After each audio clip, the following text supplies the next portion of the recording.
This is the Birch Sweet Essential Oil from Mystic Moments.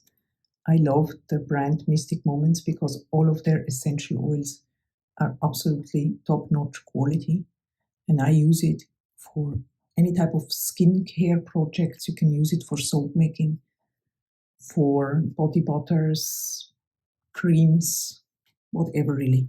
So this bottle here is a 100 milliliter bottle, and this essential oil is gained from distillation. This is how it comes. It comes in an amber glass bottle, which is great because it is protected from light. You know, essential oils need to be protected from light. And this specific essential oil here is a woodsy type of note.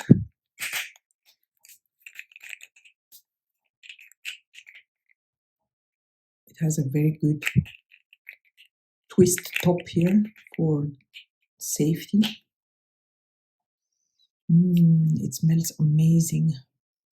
It reminds me of the forest. So this is a very nice and woodsy. This is a nice woodsy scent. It has a sweet, sharp and minty scent to it, and is actually classed as a top note. This essential oil can also be used topically on your body when diluted with a carrier oil, let's say for example sweet almond oil, but you can also use it in a diffuser.